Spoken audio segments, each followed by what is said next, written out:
जैसे बात आती है हाई एल्टीट्यूड पासेस की, तो जब आपकी हाइट आई गेस 15,000 फीट से थोड़ी ऊपर जानी शुरू होगी तो फाइनली हमने ये डिसाइड किया कि यार इस बाइक से उस बुलेट को खींचकर ऐसी जगहों पर क्या होता है कि आप या तो सेकंड गियर पर ही चलाते रहते हैं, मतलब जहाँ पे इसका माइलेज भी टेस्ट हो रहा था। बहुत दिनों बाद इस मोटो व्लॉगिंग सेटअप के साथ और इस बाइक के साथ हम निकले राइड पे। वैसे कोई राइड नहीं है, अभी बस ये पास में थोड़े दूर तक ही चला के जाना है। थोड़े दूर तक चला के जाने का जो रीज़न है वो आपने ऑलरेडी टाइटल में पढ़ लिया है, क्योंकि आज हम इस बाइक का रिव्यू करने वाले हैं, एक छोटा सा रिव्यू आफ्टर लद्दाख राइड। तो वो रिव्यू करने के लिए मैं अपने अड्डे पे जाने ही वाला था, जो मेरा यूजुअल अड्डा है रिव्यू वाला। तो वहाँ जाते जाते मैं सोचा कि यार अपना हेलमेट वाला सेटअप लगा लेते हैं, थोड़ा बातचीत करते हुए चले जाएंगे। वैसे भी बहुत जल्द इस हेलमेट वाले सेटअप का इस्तेमाल हमको पड़ने वाला है। सुबह से मैं देख रहा था कि यार मेरे को मौका मिलेगा, मैं निकलूँगा, लेकिन ये जो मौसम है ना, अगर आपको दिख रहा होगा बहुत बादल है आसपास। थोड़ी देर पहले ये बादल और भी ज़्यादा थे और थोड़ी बारिश भी हो रही थी। अभी ऐसा समझ सकते हैं कि पिछले 10 से 15 मिनट से अभी ये क्लियर हुआ है और हम बस मौका देख के भाग के निकल गए। अड्डे पे लगाएंगे अपना सेटअप और बनाएंगे वीडियो और वहाँ से वापस घर। बस एक छोटी सी माइनर सी टेंशन और है, वो ये है कि यार मैं निकलते समय ध्यान नहीं दिया, पेट्रोल एकदम आखिरी बार पे है। तो मैं ऐसा उम्मीद कर रहा हूँ कि ये मेरे को अड्डे से वापस अपने घर तक पहुँचा दे, क्योंकि जहाँ तक मेरे को लग रहा है इस रास्ते में पेट्रोल पंप कहीं पे भी नहीं है। और बिल्कुल मैं वीडियो बनाने के बाद अपनी बाइक को धक्का मारने के मूड में नहीं हूँ। इसी बहाने इसको इसका माइलेज टेस्ट हो जाएगा। ऐसा टाइप का टेस्ट नहीं करना है भाई। तो चलो ज़्यादा टाइम वेस्ट नहीं करते हैं, सीधा पहुँचते हैं अपने अड्डे पे और शुरू करते हैं इस वीडियो को। व्हाट्सअप फ्रेंड्स एंड फैमिली, स्वागत है आप सभी का हमारे चैनल में। इस बाइक को खरीदने से पहले जब मैं ये डिसाइड कर रहा था कि मुझे कौन सी बाइक लेनी है, तब कहीं ना कहीं मेरे मन में एक आइडिया था कि यार अपनी बाइक को लेकर मुझे एक बार लद्दाख तो जाना ही जाना है। तो मेरे पास ज़्यादा बजट तो था नहीं, तो मैं काफ़ी दिनों तक सिर्फ ढूंढता रहा कि ऐसी कौन सी बाइक है जो हाई एल्टीट्यूड पासेस में भी थोड़ा परफॉर्म कर सकती है और मेरे बजट भी आ जाए। और घूम फिर के मैं पहुंचा फिर इस बाइक पे। और इस बाइक को लेने के 1.5 साल बाद जून 2022 में हम गए लद्दाख और फाइनली हमें पता चला कि क्या जो इन्वेस्टमेंट हमने की है, जो पैसे हमने खर्चे हैं, वो वर्थ है कि नहीं। तो आज हम इस वीडियो में इस बाइक की परफॉर्मेंस के बारे में बात करेंगे, इस बाइक के फीडबैक रिव्यू के बारे में बात करेंगे स्पेसिफिक टू लद्दाख। अगर आपको इस बाइक का एक डिटेल्ड ओनरशिप रिव्यू देखना है तो ऑलरेडी वो मेरे चैनल पे है, मैं लिंक उसका आई बटन में डाल दूंगा, आप उसको जाके देख लेना। ये जो रिव्यू है ये स्पेसिफिकली इस बाइक का रिव्यू है आफ्टर लद्दाख राइड। और ये वाला रिव्यू डालने का एक रीजन मेरा ये भी है कि यार जब मैंने ओनरशिप रिव्यू डाला था उसमें काफी अच्छा रिस्पॉन्स आया था लोगों का, जिसमें एक सवाल ये भी था लोगों का कि हाई एल्टीट्यूड पासेस में ये बाइक कैसा परफॉर्म करता है। तब मेरे पास कोई आइडिया था नहीं, तो मैं जवाब दे नहीं पा रहा था। ऑब्वियसली यार मैं गलत आइडिया किसी को नहीं दे सकता था। तो फाइनली अब मेरे को आइडिया लग गया है, अब आपको डिटेल में बता सकता हूँ। तो चलिए शुरू करते हैं इस वीडियो को। इस वीडियो को भी मैंने 3 पार्ट में डिवाइड किया हुआ है। सबसे पहला है परफॉर्मेंस, दूसरा है माइलेज और तीसरा है कंफर्ट। तो चलिए शुरू करते हैं एक एक करके। शुरुआत करते हैं परफॉर्मेंस से।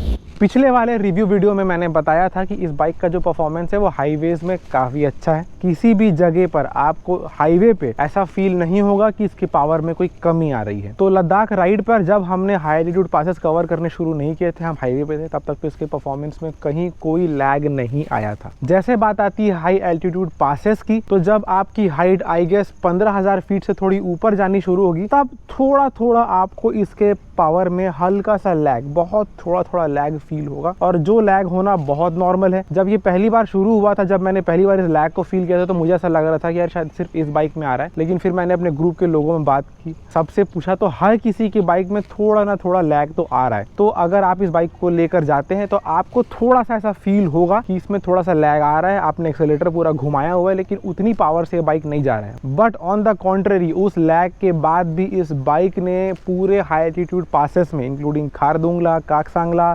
लाचुंगला, फोटूला, नमिकला, नकीला, सारे पासेस में इस बाइक ने बहुत अच्छे से परफॉर्म किया है। एफर्टलेसली मैं पूरे पासेस के टॉप पर जाकर नीचे आ गया। कहीं भी मुझे ये फील नहीं हुआ कि यार वो लगेज पीछे होने के बाद भी मेरी बाइक खींच नहीं पा रही है, या शायद ये रुक जाएगा या कहीं अटक जाएगा या मुझे नहीं ले जा पाएगा। ऐसा कहीं भी मुझे एक बार भी फील नहीं हुआ। बड़े आराम से मैंने वो सारे पासेस कवर कर लिए और बिलीव मी, मैं इसके परफॉर्मेंस से बहुत ज़्यादा खुश था। अभी छोटे छोटे एग्जाम्पल भी आपको इसके परफॉर्मेंस के दूंगा, जिसको सुनकर आप भी बहुत खुश हो जाएंगे। देखिए होता ऐसा है कि आप जब हाई एल्टीट्यूड पासेस कवर कर रहे होते हैं तो एक हाइट बाद जो है ना, वो ऑक्सीजन का जो कमी है वो आपको खुद भी सांस लेते टाइम फील होगा। तो वो जो ऑक्सीजन की कमी है कहीं ना कहीं वो कारण बनती है इसके थोड़े से पावर लैग का। लेकिन वो जो पावर लैग है वो बहुत कम है, वो सिर्फ आपको चलाते समय फील होगा।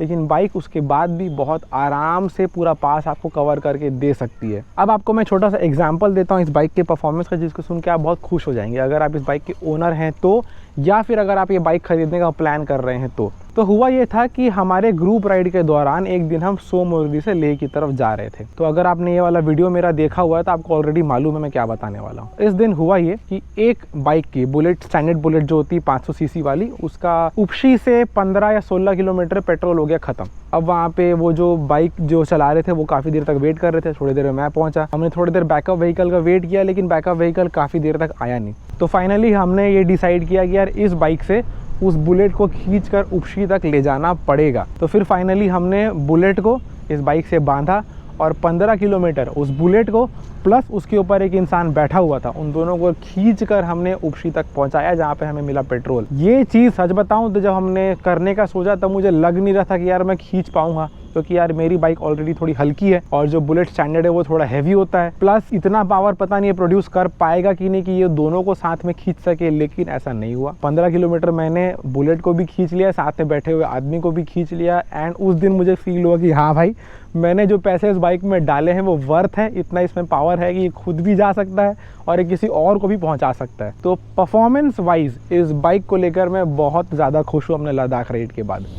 अब आ जाते हैं सेकंड पॉइंट पर, जो है माइलेज। अब देखो यार, माइलेज का ऐसा है ना कि जो लद्दाख का टेरेन है वहाँ पे बहुत सारी जगह आपको ऐसे मिलेगी जहाँ पे लंबा लंबा स्पैन है जो सिर्फ ऑफ रोड है। जैसे कि अगर आप पैंगोंग से सोमोरी जा रहे हैं तो वो लगभग सिर्फ ऑफ रोड ही है, वहाँ पे आपको बहुत कम अच्छा रोड मिलेगा। तो ऐसी जगहों पर, और बहुत सारी ऐसी जगह है जहाँ पे इंक्लिनेशन बहुत ज़्यादा है, तो ऐसी जगहों पर क्या होता है कि आप या तो सेकेंड गियर पर ही चलाते रहते हैं या आप थर्ड गियर पर ही चलाते रहते हैं। तो बहुत कम ऐसा होता है कि यार आप फोर्थ गियर लगा पाएँ, और फिफ्थ गियर तो शायद आप बहुत ही कम लगा पाएंगे। तो ऐसे कंडीशन में किसी भी बाइक का जो माइलेज है वो थोड़ा सा ड्रॉप होगा ही होगा। उसके बाद भी मुझे इस बाइक से मिनिमम 35 का माइलेज, कम से कम मुझे 35 का माइलेज मिला ही मिला है। मैक्सिमम मैं बता दूं 48 तक इसका माइलेज गया है। जब शुरू के 2-4 दिन जब मैं हाईवे पे चला रहा था तब इसका माइलेज 48 तक जा रहा था। तो इसका जो माइलेज फिगर है यार वो मेरे लिए बहुत ज़्यादा प्लस पॉइंट रहा है लद्दाख ट्रिप पे। अब मैं आपको ये क्यों बोल रहा हूँ, आपको ये भी एक एग्जांपल के साथ बताऊंगा। अब ये जो लद्दाख का सर्किट है, अगर आपने पहले ये किया है या अगर आपने नहीं किया तो आपको बता दूं, बहुत जगह ऐसा होगा कि लंबे लंबे स्पैन में आपको कोई पेट्रोल पंप नहीं मिलेगा। ब्लैक में पेट्रोल यहाँ मिल जाता है बट वो बहुत कॉस्टली होता है। मैं पेट्रोल पंप की बात कर रहा हूँ।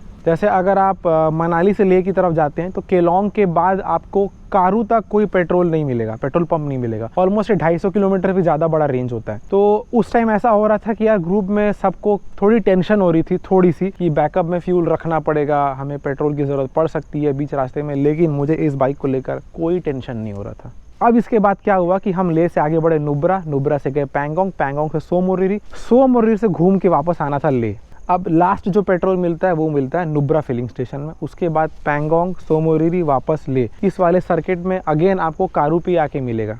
लेह में मैंने एक बार फुल टैंक कराया और 4 लीटर बैकअप में मैंने फ्यूल रख लिया। नुब्रा में मैंने एक बार फिर से इसको फुल टैंक करा लिया था। तो इसके बाद नुब्रा से लेकर वापस मैं पूरा सर्किट कंप्लीट करके लेह पहुंच गया। उसके बाद भी मुझे एक्स्ट्रा कहीं और से फ्यूल लेने की ज़रूरत नहीं पड़ी। जो 4 लीटर मैंने बैकअप में फ्यूल रखा था उसमें से 1 लीटर मैंने किसी और को भी दिया और उस 3 लीटर को यूज़ करके मैं पैंगोंग सोमोरी वाला सर्किट कंप्लीट करके वापस आ गया। जो परफॉर्मेंस मैंने आपको एग्जाम्पल दिया था कि यार मैंने एक बुलेट को खींच कर उपशी तक पहुँचाया था, ये जो खींच कर उपशी तक पहुँचाने वाला पोर्शन है ये भी इसी टाइम का है। मतलब जहाँ पे इसका माइलेज भी टेस्ट हो रहा था, साथ में इसका परफॉर्मेंस भी टेस्ट हो रहा था। आपको लद्दाख के सर्किट में ज़्यादा इसके माइलेज को लेकर या पेट्रोल को लेकर टेंशन नहीं लेना पड़ेगा। अगर आप एट मैक्स 5 लीटर का भी बैकअप लेकर चलते हैं तो आप लद्दाख का कोई भी सर्किट कंप्लीट करके आ सकते हैं, आपको कोई प्रॉब्लम खास नहीं होगा। अब आते हैं इसके तीसरे पॉइंट पर, जो है कंफर्ट। अब अगर आपने मेरा ओनरशिप रिव्यू पहले वाला देखा है तो मैंने उसमें साफ साफ ये कहा था कि ये जो बाइक है ये ऑफ रोडिंग के लिए नहीं बनी है। जो इसके हैंडल बार्स हैं यार, ये क्लिप ऑन हैंडल बार्स हैं, ऐसे वाइड हैंडल बार्स नहीं है। आप थोड़ा झुक के चलाते हैं भाई, ऐसा लग रहा है ये बारिश कभी भी हो सकती है। तो कहीं ना कहीं मुझे मालूम था कि यार कंफर्ट जो है वो ऑफ रोड में ज़्यादा नहीं रहेगा, और वैसा ही हुआ जैसे मैंने एक्सपेक्ट किया था। ऑफ रोडिंग में यार ये ज़्यादा कंफर्टेबल नहीं है, इसे ज़्यादा आप एक्सपेक्ट मत करिएगा। जब आप काफ़ी लंबे लंबे पैचेस में चलाएंगे ऑफ रोड के तो आपको थोड़ा पाम के इस पोर्शन में, थोड़ा थोड़ा इस जॉइंट में, थोड़ा थोड़ा सा शोल्डर में ऐसा पेन आपको फील होगा, क्योंकि जब आप हल्का सा झुकते हैं तो मोस्टली जो लोड है वो यहीं पर आता है। ऐसा होता था जब ऑफ रोड वाला पैच आता था, तब जो सारे मेरे ग्रुप वाले होते थे वो थोड़े आगे निकल जाते थे क्योंकि उनके पास हिमालयन वगैरह होती थी और मैं थोड़ा पीछे धीरे धीरे चलाते आता था, क्योंकि मुझे कहीं ना कहीं पता है कि यार अगर मैं ऑफ रोड में से भगाते हुए निकलूंगा तो ये मुझे भी काफ़ी झटका देगी और इस बाइक को भी काफ़ी झटका लगेगा, तो क्यों इस पर इतना स्ट्रेस डालना। तो ऑफ रोड में